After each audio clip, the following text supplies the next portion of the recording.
বন্ধুসকল প্ৰথমতে মোৰ চেনেললৈ আপোনালোকক স্বাগতম জনাইছোঁ। বন্ধুসকল কেনে আছে? আশা কৰোঁ নিশ্চয় ভালে চাগে। সদায় সুস্থ থাকক আৰু সবল হৈ থাকক আৰু মোৰ এই নতুন নতুন ভিডিঅ'সমূহ উপভোগ কৰি থাকক। বন্ধুসকল আজি আপোনালোকৰ ওচৰলৈ এটি নতুন ভিডিঅ' লৈ আহিছোঁ। যিসকলৰ দুখ চিন্তা বেছি তেওঁলোকে এই ভিডিঅ'টো এবাৰ চাব। আত্মসন্মান পৃথিৱীত ইয়াতকৈ আৰু মূল্যৱান একোৱেই হ'ব নোৱাৰে। যদি কোনোবাই এবাৰ হ'লেও আপোনাৰ আত্মসন্মানত আঘাত কৰে তেন্তে তেওঁক চিনি ৰাখক আৰু তেওঁৰ পৰা সদায় দূৰ হৈ চলক, কাৰণ আশৈ পালে তেওঁ একেই কাম আপোনাৰ লগত বাৰে বাৰে কৰিব।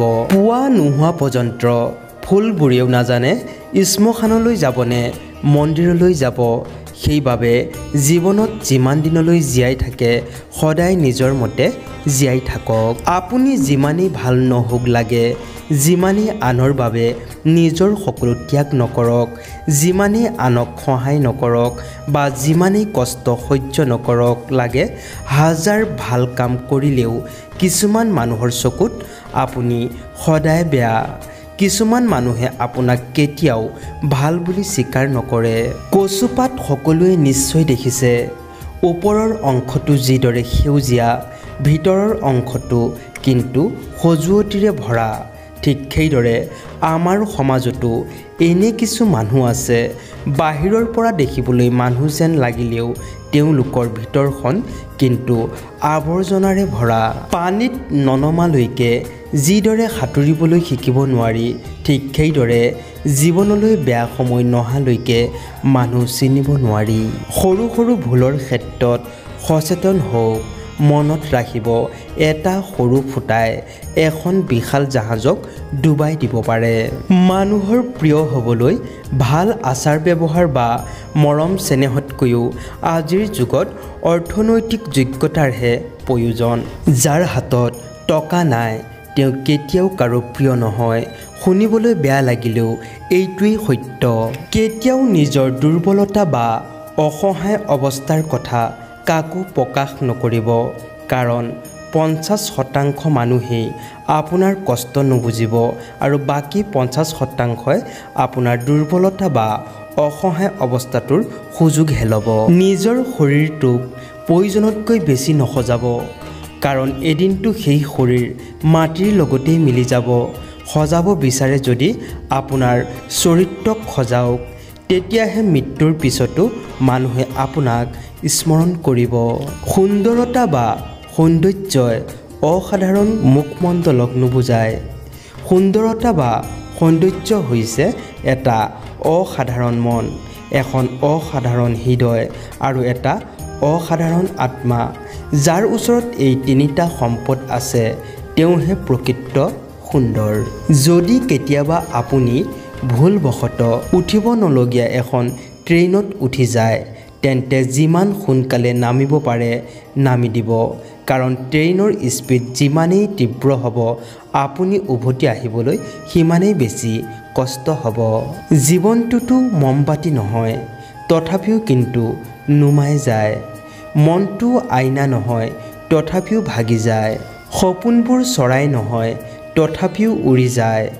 মানুহবোৰতো বতৰ নহয়, তথাপিও কিয় সলনি হৈ যায়। নিজতকৈও বেছি কাকো কেতিয়াও আপোন কৰি নল'ব। এদিন এনে এক সময় আহিব, সেই আপোনজনৰ অৱহেলা আপুনি সহ্য কৰিব নোৱাৰিব। সকলোকে যদি বিশ্বাসেই কৰে তেন্তে সেই বিশ্বাস শব্দটোৰ মূল্য বা ক'ত? শ্বেক্সপিয়াৰে কৈছিল, আপুনি যিটো দেখুৱায় তাতকৈ আপোনাৰ বেছি থকাটো উচিত, আৰু আপুনি যিটো জানে তাতকৈ সদায় কমকৈ কোৱা উচিত। কিন্তু আমি সদায় ওলোটাটোহে কৰোঁ। থকাতকৈ বেছি দেখুৱাওঁ, জনাতকৈ বেছিকৈ কওঁ। কবিগুৰু ৰবীন্দ্ৰনাথ ঠাকুৰে কৈছিল, ক্ষমা আপুনি সেইজনক কৰক যি ভুল কৰিছে, কিন্তু সেইজনক কেতিয়াও ক্ষমা নকৰিব যি আপোনাৰ লগত বেইমানি কৰিছে। কোনেও এইটো দেখা নাপায় আপুনি তেওঁলোকৰ বাবে কি কৰিছে, তেওঁলোকে মাথো দেখা পায় আপুনি তেওঁলোকৰ বাবে কি কৰা নাই। সত্যৰ পথত আগবাঢ়িবলৈ কষ্ট হয় ঠিকেই, কিন্তু সেই পথৰে আগবাঢ়িব পাৰিলে লাভহে বেছি, কাৰণ সেই পথে সকলো আগবাঢ়িব নোৱাৰে আৰু যি আগবাঢ়ে তেওঁ সদায় ব্যতিক্ৰম। কেতিয়াও আনৰ কাৰণে পাৰফেক্ট নহ'ব। যদি পাৰফেক্ট হ'ব বিচাৰে তেন্তে নিজৰ কাৰণে পাৰফেক্ট হওক। যিমান দামী খাদ্যই নহওক, গেলি পচি গ'লে তাৰ কোনো মূল্য নাথাকে।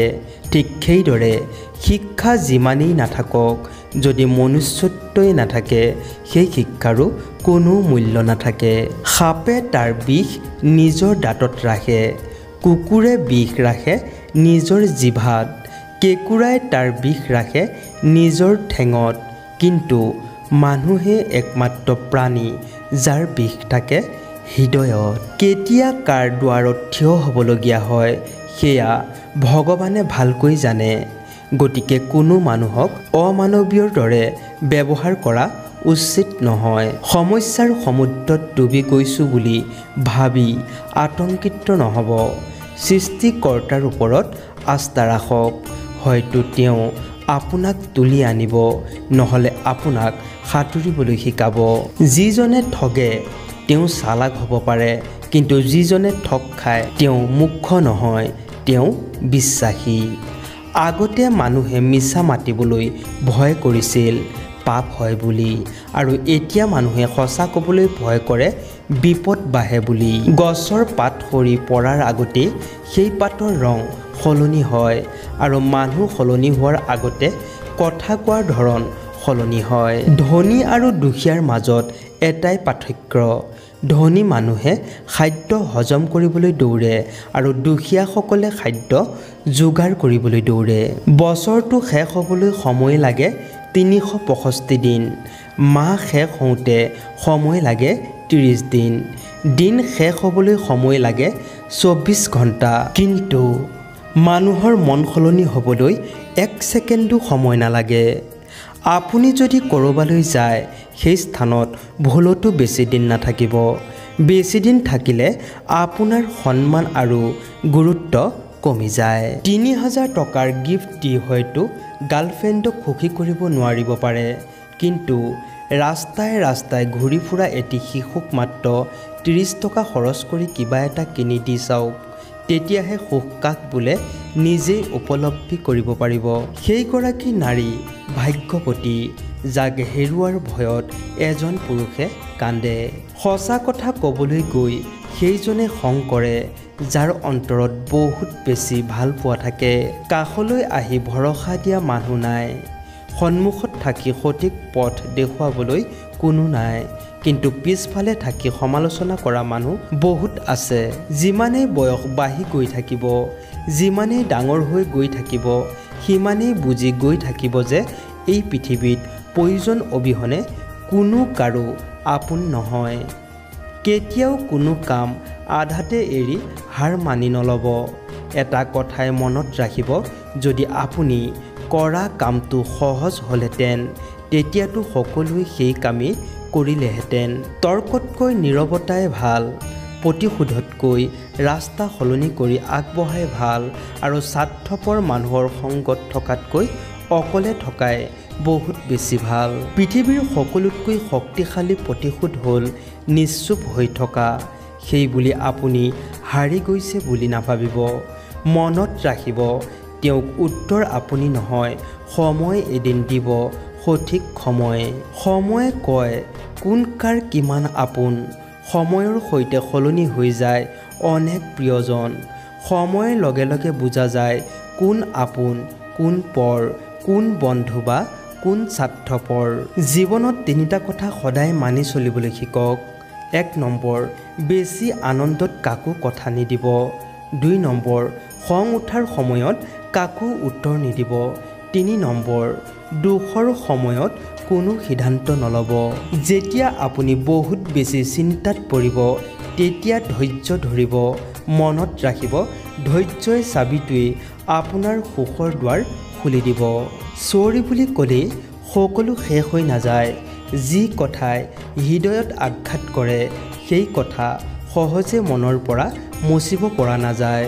যেতিয়া কাৰোবাৰ সৈতে প্ৰতিদিনেই কথা পতাৰ অভ্যাস হৈ যায়, কাজিয়া কৰিলেও ভাল লাগে, কিন্তু সেইজনৰ সৈতে যেতিয়া এদিন কথা পাতিবলৈ নাপায় তেতিয়া বহুত কষ্টৰ অনুভৱ হয়। শুনিবলৈ বেয়া লাগিলেও এইটোৱেই সত্য যে যেতিয়া মানুহৰ দৰকাৰ হয় তেতিয়া অচিনাকিজনকো বন্ধু কৰি লয়, আৰু যেতিয়া দৰকাৰ শেষ হৈ যায় তেতিয়া বহুদিনীয়া পুৰণা বন্ধুকো দলিয়াই পেলাই দিয়ে। কেতিয়াবা কাৰো পৰা নিজেই দূৰ হোৱাৰ চেষ্টা কৰিব নালাগে। যাৰ মন ভৰি যায় তেওঁ নিজেই দূৰ হৈ যাব। অচিনাকি কাৰোবাৰ সৈতে কথা পাতিলে সদায় মাৰ্জিত হৈ কথা ক'ব, কাৰণ আপুনি কেনে পৰিয়ালক প্ৰতিনিধিত্ব কৰিছে সেয়া অচিনাকিজনৰ প্ৰথম দৃষ্টিত আপোনাৰ কথা কোৱাৰ ধৰণ বা ভাৱ ভংগীয়ে পৰিচয় দিব।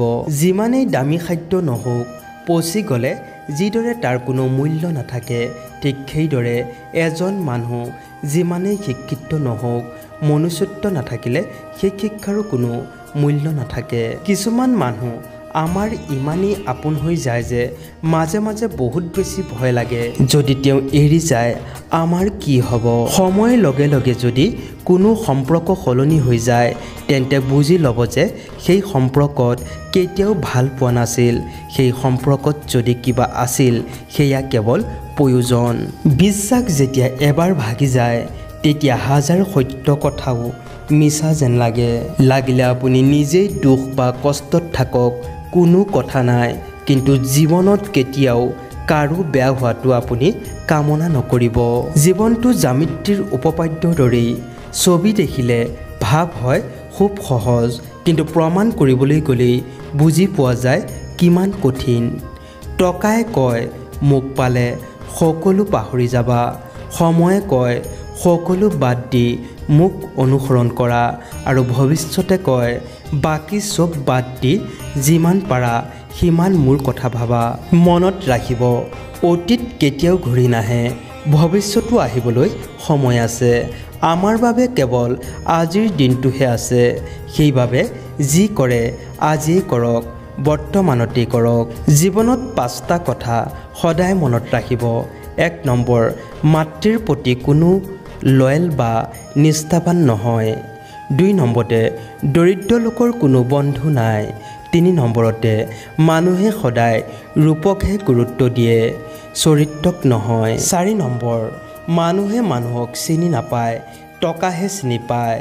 5 নম্বৰ, যাক আপুনি আটাইতকৈ বেছি ভাল পাব বা মৰম দিব সেইজনেই আপোনাক আটাইতকৈ বেছি আঘাত দিব। আজিৰ পৰা আপুনি এই 5টা কাম ভুলতো নকৰিব। 1 নম্বৰ, সকলোকে সুখী ৰখাৰ চেষ্টা নকৰিব। 2 নম্বৰ, আনৰ পৰা ভুলতো অধিক আশা নকৰিব। 3 নম্বৰ, অতীতৰ কথা ভাবি দুখ নকৰিব। 4 নম্বৰ, নিজকে কেতিয়াও কাৰো সৈতে তুলনা নকৰিব। আৰু 5 নম্বৰ, কেতিয়াও কোনো দিশতেই অত্যাধিক চিন্তা নকৰিব। সকলো সময়তে মনত ৰাখিবলগীয়া কেইটামান গুৰুত্বপূৰ্ণ কথা। য'ত আপুনি প্ৰশংসা নাপায় সেই স্থানলৈ ভুলতো নাযাব। আপুনি যিটো হজম কৰিব নোৱাৰে সেইটো কেতিয়াও নাখাব। সত্য কথাক লৈ যি খং কৰে তেওঁক কেতিয়াও পৰিচিত কৰি উত্তেজিত নকৰিব। এইকেইটা কথা মনত ৰাখিব, আপোনাৰ সকলোৰ ফালৰ পৰা সুখী সুখ দুখবোৰ আঁতৰি যাব। বন্ধুত্ব গঢ়োতে 10 বাৰ ভাবি ল'ব। কথা পাতি ভাল লাগিলেই বন্ধু বুলি মানি নল'ব। বতৰৰ দৰে সলনি হোৱা বন্ধু আপোনাৰ বাবে অতি বিপদজনক। বাধা বা প্ৰত্যাহ্বান হৈছে আমাৰ জীৱনৰ এটা অংশ। সেইবাবেই যিমানেই বাধা নাহক বা প্ৰত্যাহ্বান নাহক, মূৰ দাঙি থিয় হ'বলৈ ভয় নকৰিব। আপুনি যদি জীৱনত শান্তি বিচাৰে, মানুহৰ কথা হৃদয়ত লোৱা বন্ধ কৰক। জীৱন হৈছে আগুৱাই যোৱাৰ নাম, থমকি ৰোৱাৰ নহয়। বন্ধুসকল, আজিলৈ ইমানেই। যদি ভিডিঅ'টো ভাল লাগিছে তেনেহ'লে এটা লাইক কৰি দিব আৰু কমেণ্টত লিখিব ওম নমঃ শিৱায়, ওম বিষ্ণু।